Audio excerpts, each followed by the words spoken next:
தித்திக்கும் காதல் தேயை அத்தியாயம் 21. உச்சி பொழுது நெருங்கிக் கொண்டிருக்கும் வேளையில் ஆற்று நீரின் சலசலப்பு சத்தத்தை கேட்டவாறு யாருமற்ற பாதையில் அமைதியாக நடந்து கொண்டிருந்தாள் மகிழ்விழி. சிறிது இடைவெளி விட்டு அவளை பின்தொடர்ந்து வந்தான் ஒருவன். தன்னை ஒருவன் பின்தொடர்வதை அறியாமல் தன் போக்கில் நடந்தபடி இருந்தாள் மகி. யாருமற்ற இடம் வந்ததும் இருவருக்கும் இடையேயான இடைவெளியை வேகமாக குறைத்து கையில் மெல்லிய நைலான் கயிறுடன் மகியை நெருங்கினான் அவன். பின்னிருந்த கயிற்றை மகியின் கழுத்தை நோக்கி போடும் நொடியில் கண்ணிமைக்கும் நேரத்தில் குனிந்து அக்கயிற்றிலிருந்து தப்பித்துக் கொண்டாள் மகி. அவனிடமிருந்து குனிந்து தப்பிக்கும் நொடியில் கையில் மணலை அள்ளியவள் நிமிர்ந்து அவன் எதிர்பார்க்காத நொடியில் அவன் கண்களில் மண்ணை தூவினாள். இதை எதிர்பார்க்காத அவன் கண்ணில் மண்ணுடன் போராடி கையில் இருந்த கயிற்றையும் கத்தியையும் கீழே போட்டுவிட்டு கண்ணை மூடி தேய்த்தான். அவன் கண்ணை மூடி தேய்க்கும் பொழுதில் நொடியை வீணாக்காமல் அவன் இரு கைகளையும் அவன் முதுகில் கொண்டு வந்து கயிற்றால் கட்ட முயற்சித்தாள் மகி. ஆனால் அதற்குள் சுதாரித்த அவன் மகையின் பிடியிலிருந்து தப்பித்தான். இருவரும் நேரெதிரே நின்றபடி ஒருவரை மற்றொருவர் எடை போட்டனர். இவ எப்படி என்னை கண்டுபிடிச்சா என்ற யோசனையில் அவனும், இந்த ஊருக்குள்ள நம்மளை கொள்ற அளவுக்கு நம்ம யாருக்கு என்ன பண்ணணும் என்ற யோசனையில் மகியும் ஒருவரை ஒருவர் மற்றொருவர் தாக்க ஆயத்தமாக எதிரெதிரே நின்றிருந்தனர். கண்ணிமைக்கும் நேரத்தில் அவன் பாய்ந்து வந்து மகியின் கழுத்தை நெரிக்க அதில் மூச்சு திணறிய மகி தனது இரு கரங்களால் தன் முழு பலத்தையும் திரட்டி அவனது கையில் ஆழ கீறினாள். அதில் ரத்தம் கசிந்து எரிச்சல் ஏற்பட அதையும் பொறுத்து கொண்டு மேலும் உக்கிரமாக மகியின் கழுத்தை நெரித்தான் அவன். மூச்சு திணறி அரை மயக்கத்திற்கு சென்ற மகி தன் உயிர் வளத்தை ஒன்று திரட்டி அவனது கழுத்து நாடியில் தன் நகத்தால் ஆழ கீற அதில் சிறிது சிறிதாக ரத்தம் வர ஆரம்பிக்க பதறி மகியின் கழுத்தை விட்டான் அவன். கழுத்தை விட்ட நொடியில் தொடர்ந்து இருமி தன்னை நிலைப்படுத்திக் கொண்டாள். தன்னை கொல்ல வரும் அவனை உக்கிரமாக தாக்கத் தொடங்கினாள். ஆபத்து என வருகையில் ஓடி ஒளியாமல் அந்த ஆபத்தை எதிர்த்து நின்றாள் மகி. உயிருக்கு ஆபத்து என தெரிந்தும் தன்னை எதிர்க்கும் பெண்ணை வியப்பு கலந்த பயத்துடன் மகியை தாக்கினான் அவன். அவன் அடித்த அடியில் உடலில் காயம் ஏற்பட்டாலும் மன தைரியத்துடன் தொடர்ந்து அவன் உயிர் நாடியில் உதைத்தாள் மகி. அதில் நிலை குலைந்த அவனின் தொண்டையை கடித்தாள். அதில் ரத்தம் வர மகியின் வாய் முழுதும் ரத்தம் இருக்க அதை சிறிதும் பொருட்படுத்தாது சிறிது சிறிதாக மயக்கத்திற்கு சென்று கொண்டிருந்த அவனை அருகில் இருந்த மரத்தில் கட்டினாள் மகி. அருகில் இருந்த கல்லில் மேல் மூச்சு கீழ்மூச்சு வாங்க அமர்ந்த மகியின் நினைவு சிறிது நேரத்துக்கு முன் சென்றது. காலையில் வீட்டில் இருந்து புறப்படுகிலேயே தன்னை யாரோ பெண் தொடர்வதை உணர்ந்த மகியால் அது யாரென கண்டறிய முடியாமல் போனது. ஆற்றுக்கு வந்து சிறுவர்களுடன் விளையாடுகையில் அதை முற்றிலும் மறந்திருந்தாள். சிறுவர்களிடமிருந்து விடை பெற்று வருகையில் மீண்டும் தன்னை யாரோ பெண் தொடர்வதை உணர்ந்தவள் வேண்டுமென்றே குறைவாக தண்ணீர் இருக்கும் ஆற்று நீரில் இறங்கி நடக்க ஆரம்பித்தாள். தண்ணீரில் தன்னை பின்னே மற்றொரு காலடி சத்தமும் கேட்க ஒருவன் பெண் தொடர்வதை உறுதி செய்தாள். அதனால் எச்சரிக்கை அடைந்தவள் தாக்குதலை எதிர்கொள்ளும் மனநிலையோடு நடந்ததால் மகியால் அவனை எதிர்கொள்ள முடிந்தது. அவனோடு போராடியதால் உடல் அளவில் சோர்வுற்று அமர்ந்திருந்தாள். அவளை தேடியபடி வீட்டிலிருந்து புறப்பட்ட உதயன் வாயில் வடியும் ரத்தத்துடன் முடிக்கற்றைகள் காற்றில் பறக்க கண்களில் ஒருவித வெறியுடன் யாருமற்ற காட்டுப் பகுதியில் காலியென அமர்ந்திருப்பதை தொலைவில் கண்டவன் பதறி அடித்து பைக்கை நிறுத்தாமல் அப்படியே கீழே போட்டுவிட்டு தன் தோழியிடம் ஓடி வந்தான். அம்மோ அம்மா, இங்க பாருடி, என்னாச்சு உனக்கு என உதயன் மகியை உழுக்க எதுவும் கூறாமல் அப்படியே அமர்ந்திருந்தாள் மகி. மகியின் அருகில் ஒருவன் மயக்கத்துடன் மரத்தில் கட்டி வைக்கப்பட்டிருப்பதை கண்டவன், யாரு இவன்? இவனை யார் அடிச்சது? உன்னை யாரு அடிச்சது? என்னடி ஆச்சம்மோ, வாயத் தொற என கண்ணீருடன் மகியின் கன்னத்தில் தட்டினான் உதயன். இவ யாரு என சிறிதும் பயம் பதற்றம் கண்ணீர் எதுவும் இல்லாமல் திடக்குரலில் கேட்டாள் மகி. எனக்கு எப்படி தெரியும்? முதல்ல உனக்கு என்ன ஆச்சு? ஷோ, கண்ணம்ல ரத்த கட்டி போயிருக்கே கண்ணீர் சிந்தினான் உதயன். இவன் ஓ ஊர்லையா? இல்லடி, இவனை நான் இதுவரைக்கும் ஊருக்குள்ள பார்த்ததே இல்லையே. இவன் நீ கொல்ல வந்தா என அமைதியாக மகி கூற அதை கேட்ட உதயன் திடுக்கிட்டான். இந்த ஊருக்குள்ள ஒன்னைய கொள்ற அளவுக்கு யாருக்கடி வன்மம் இருக்க போகுது என குழம்பினான் உதயன். தெரியல. சரி இரு, முதல்ல முகத்தை கழுவு. உன் வாயிலேயே இவ்வளவு ரத்தம், வா வீட்டுக்கு போகலாம் என்றி என தன் கண்ணீரை துரைத்தபடி எழுந்து நின்றான் உதயன். அவன் என் கழுத்தை நெரிச்சான். நான் அவன் கழுத்தை கடிச்சிட்டேன். அதான் என் வாயில ரத்தம் என மகி ஒரு மோட நிலையிலேயே பதில் அளித்தாள்.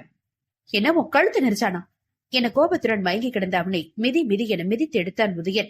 ஆத்திரம் தீரும் வரை அவனை உதைத்தவன் மகியின் நிலையை கருத்தில் கொண்டு அவளை மெதுவாக எழுப்பி அருகில் இருந்த ஆற்று தண்ணீரில் மகியின் முகம் வாய் என ரத்தம் படிந்த அனைத்து இடத்தையும் உதயனே கழுவி சுத்தப்படுத்தினான். மகி ஒரு பொம்மையாக உதயனின் கைகளில் செயல்பட்டாள். உதயன் ஆட்டுவிக்கும் பொம்மையாக ஏதோ யோசனையிலேயே இருந்தாள் மகி. மகியை சுத்தப்படுத்தியவன் போனில் யாரையோ அழைத்து விவரத்தை கூறினான். அம்மோ, வாடி, ஹாஸ்பிடல் போயிட்டு அப்படியே வீட்டுக்கு போலாம். உதயன் கூறுவது எதுவும் காதில் வாங்காமல் தனி உலகில் சிந்தித்துக் கொண்டிருந்தாள் மகிழ்விழி. தான் கூறியதற்கு எந்த பதிலும் கூறாமல், கூறியதை உணராமல் நின்றிருந்த தன் தோழியை பிடித்து உலுக்கினான் உதயன்.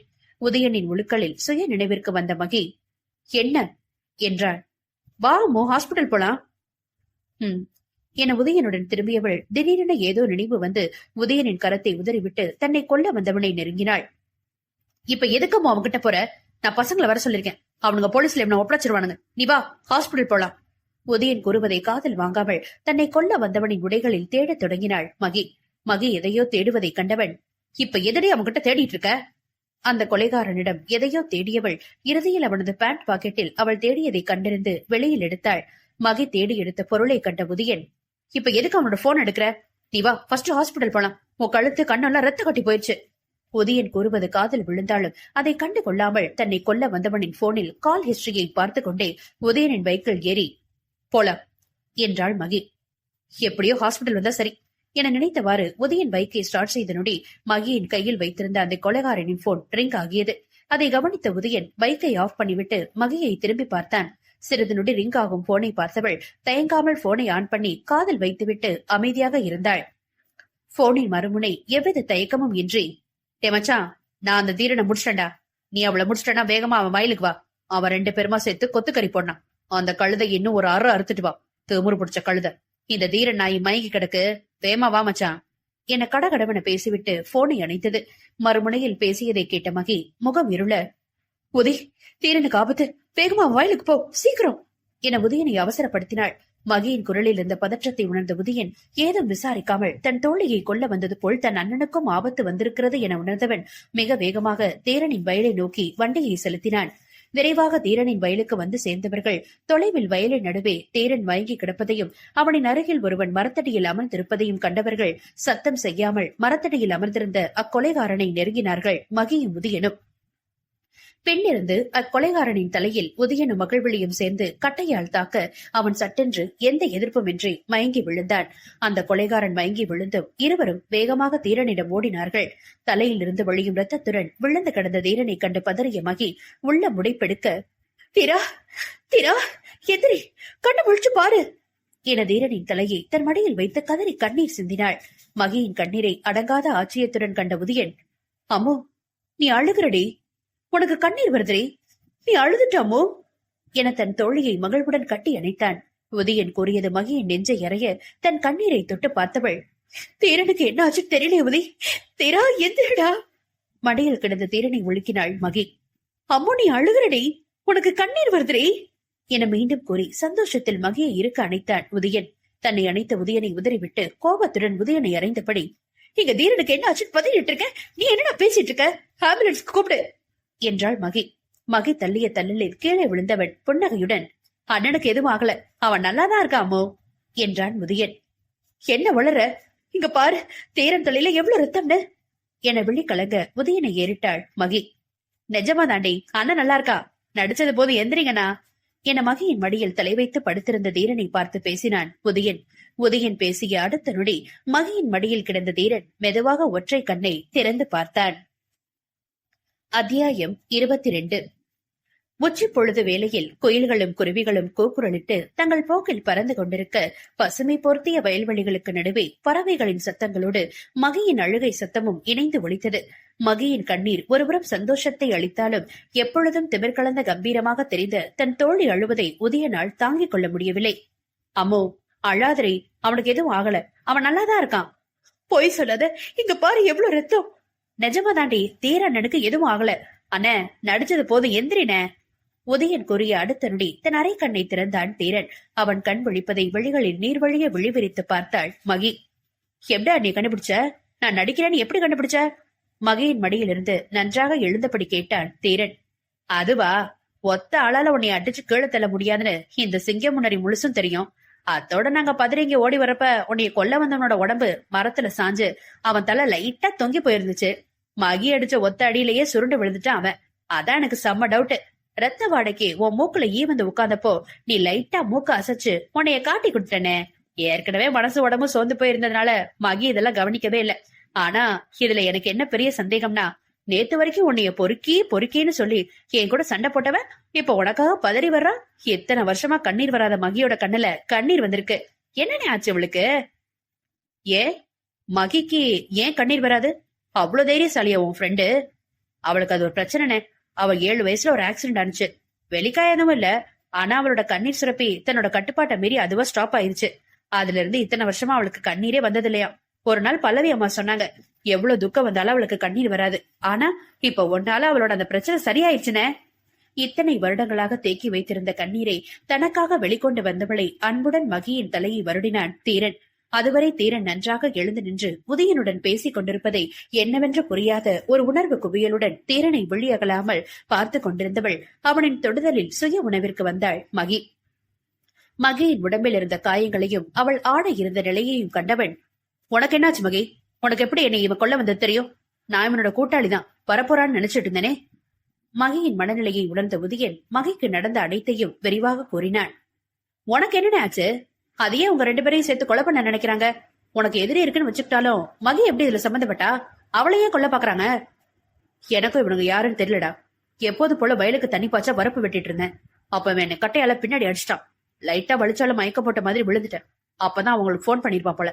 போன் பண்ணி அவன் கூட்டாளியை வர சொன்னதும் அந்த கேனையனையும் பாத்துருவோன்னு இவனை அடிச்சு மயக்கமாக்கி வர்றவனுக்கு சந்தேகம் வரக்கூடாதுன்னு மரத்தடியில உட்காந்துருக்க மாதிரி செட் பண்ணி நானும் மயங்கி கிடக்குற மாதிரி கிடந்தேன். ஆனா அவனுக்கு பதிலா நீங்க தான் வந்தீங்க. மகிதான் பாவம் ரொம்ப கஷ்டப்பட்டானே என்றவாறு உதயன் மகியை பார்க்க அவள் இன்னும் அதே நிலையில் தீரனையே பார்த்தபடி இருந்தாள். அம்மோ அம்மோ என்னாச்சிரி என உதயன் மகியை உழுக்க, ஆ எனக்கு ஒண்ணும் இல்ல. இப்ப நான் ஏன் இவனுக்காக அழுத என மழலையாக தன் நண்பனிடம் கேட்டாள். அந்த ஆராய்ச்சி எல்லாம் வீட்டுக்கு போய் பண்ணிக்கலாம். முதல்ல உன் காயத்தை கவனிக்கணுமோ என்றான் உதயன். முதல்ல உன் சட்டையை கழட்டி அவளை குடுடா. இப்படியே அவளை ஊருக்குள்ள கூட்டிட்டு போகாத என்றான் தீரன். அதை கேட்ட மகி வெடுக்கென திரும்பி தீரனை பார்க்க அவன் கண்ணில் தெரிந்த ஏதோ ஒன்று அவளை அக்கண்களை தொடர்ந்து பார்க்க விடாமல் செய்ய மெல்ல தலை குனிந்தாள் மகி. என்னைய பாதுகாக்க இவன் யாரு? ஃப்ராடு, பொறுக்கி என மனதினுள் திட்டியவள் எழுந்து அங்கிருந்து நடக்க ஆரம்பித்தாள். அப்பொழுது மகியின் மேலாடையை கவனித்த உதய் தீரன் கூறுவது சரிதான் என தன் சட்டையை கழற்றி தன் தோழியின் தோள் மீது போர்த்தி விட்டான். ஏண்டா சண்டையில உன் டிரெஸ் முதுகுல கிழிஞ்சிருக்கமோ? அதை கேட்ட மகி திடுக்கிட்டாள். தன் ஆடை கிழிந்ததை கூட உணராமல் தீரனுக்காக ஓடி வந்து பல ஆண்டுகளாக கண்ணீரே சிந்தாமல் அவனுக்காக சிந்தியதை எண்ணி துணுக்குற்றாள் மகி. என்ன யோசனமோ? அண்ணன் தான் பார்த்து சொன்னாங்க, நான் கூட கவனிக்கலடி. அண்ணன் பொறுக்கி இல்லமோ? அதை கேட்டவள் நன்றாக தன் நண்பனை முறைத்துவிட்டு திரும்பி தீரனை நோக்கினாள். தீரன் அங்கு ஒருத்தி இருப்பதையே கருத்தில் கொள்ளாமல் மயக்கமாகி இருக்கும் அவன் கை கால்களை கட்டத் தொடங்கினான். அவன் செய்கையை கண்டவள், உதி என்னைய கொல்ல வந்தவன அப்படியே விட்டுட்டு வந்துட்டோமே என்றாள் மகி. என் ஃப்ரெண்ட்ஸ் கிட்ட சொல்லி அவனை கட்டி ஊரு நடுவுல கொண்டு வந்து கட்ட சொல்லிருக்கேன். அவனுங்க பாத்துப்பானுங்க. நீ வா ஃபர்ஸ்ட் ஹாஸ்பிட்டல் போலாம். இங்க மீதிய அண்ணன் பாத்துப்பாங்க. இப்படியே வா. இப்படியே நான் வரமாட்டேன். ஏனா என அதுவரை அவர்களது உரையாடலை கேட்டுக் கொண்டிருந்த தீரன் கேட்டான். உன்கிட்ட நான் எதுவும் பேசல என கோபமாக மறுமொழி அளித்தாள் மகி. ஓ, என் மேல இப்ப கோவப்படுற நீங்க தான் கொஞ்ச நேரத்துக்கு முன்னாடி தீரா தீரான்னு எனக்காக அழுதீங்களோ? அதுக்கு பேர் என்ன? இதுல நீங்க பொறுக்கின்னு வேற சொல்லிட்டு தெரியுற. நீ பொறுக்கிதான் என கத்தினாள் மகி. அப்படி என்னடி நான் பொறுக்கித்தனம் பண்ணிட்டேன்? மேலும் எகிரனான் தீரன். அன்னைக்கு நீ உதவி வீட்டுல வச்சு உன் உதட்ட கடிச்சு அசிங்கமா சைகை காட்டல, அதே போல பைக்ல எதிர் வரப்போ செய்யல என கோபத்தில் முகம் சிவக்க கேட்டாள் மகி. அதை கேட்டதும் தீரனின் கோபம் பனிமழை என குளிர்ந்தது. ஐயோ, அது யதார்த்தமா செஞ்சதுரே, உன்னைய பார்த்து செய்யல. அதோட அன்னைக்கு நடந்தது ஒரு ஆக்சிடென்ட். நீ இப்படி ஏதாவது நினைச்சு வருத்தப்படுவன் தான் அன்னைக்கே உன்கிட்ட பேசணும்னு நினைச்சேன். ஆனா அது முடியல. அது உன்னை ஹர்ட் பண்ணிருந்தா சாரி மகி. தீரன் தன்மையாக பேச மகியின் வேகம் சற்று குறைந்தது. அப்புறம் அன்னைக்கு ஒதுக்கிட்ட நான் உங்களுக்கு கொடுத்ததுக்கு பதிலா தான் அப்பள பொறுக்கி பணம் கொடுத்ததா சொன்னீங்க. அது என்ன? அதுவா, அன்னைக்கு இதே வயல்ல வச்சு எனக்கு ஒரு லெக்சர் கொடுத்தல, அதத்தான் விளையாட்டுக்கு சொன்னேன். எதுவா இருந்தாலும் முகத்துக்கு நேரா கேக்குற பொண்ணுன்னு உன்னைய சந்திச்ச சந்திப்புலயே எனக்கு புரிய வச்சுட்டே. நீ எதையும் என்கிட்ட நேரா கேட்டு சண்டை போட்டு இருக்கலாம்ல. நாம தான் ஒருவேளை தப்பா புரிஞ்சுக்கிட்டோமோ என யோசித்தவள் சாரி என மெல்லியதாக ஆனால் உறுதியாக கூறினாள் மகி. மகிக்கு ஒரு புன்னகையை பதிலளித்த தீரன் அதுவரை இருவரும் பேசியதை திகைத்து பார்த்து கொண்டிருந்த உதயனை பார்த்து, என்னடா அப்படி பாக்குற என்றான். சப்டைட்டிலே இல்லாம கொரியன் சீரியல் பார்த்த மாதிரி இருக்கு. சப்டைட்டில் பிளீஸ் என்றான் உதயன். அடி அடிச்ச நான் மண்ட கலங்கிறோம். ஒழுங்கா அவளை ஹாஸ்பிட்டல் கூட்டிட்டு போட என பேச்சை மாற்றினான் தீரன். நானா கூட்டிட்டு போக மாட்டேங்கிறேன், அவதானே வரமாட்டேங்கிறா. நீங்க 2 பேரும் தான் ராசி ஆயிட்டீங்களே, நீங்க கொஞ்சம் சொல்லுங்கண்ணே. இப்பெல்லாம் நான் சொல்றதையும் கேக்குறது இல்ல, என்கிட்ட எதையும் சொல்றதும் இல்ல. உதயனின் வருத்தம் புரிந்தவள் நடந்ததை கூற இது நேரமில்லை என, நான் இப்படி இவனோட சட்டையும் இவன் சட்டையே இல்லாம வந்தா அதுவே பெரிய பிரச்சனையாகும் என்றாள் மகி. மகியின் கூற்றில் இருந்த உண்மையை உணர்ந்த ஆடவர் இருவரும் என்ன செய்வது என யோசித்தவாறே நின்றனர். இங்கிருந்து பக்கம்தான் தூரி விடு, அவ வீட்டுக்கு போய் அவளோட ட்ரெஸ் ஏதாவது வாங்கி போட்டுட்டு அப்படியே ஹாஸ்பிட்டல் போலாம் என்றாள் மகி. இது நல்ல ஐடியா. நான் இவனை தூக்கிட்டு ஊருக்குள்ள போறேன், நீங்க 2 பேரும் ஹாஸ்பிட்டல் போயிட்டு வந்துருங்க, பஞ்சாயத்துல வச்சு இவனை விசாரிக்கலாம்.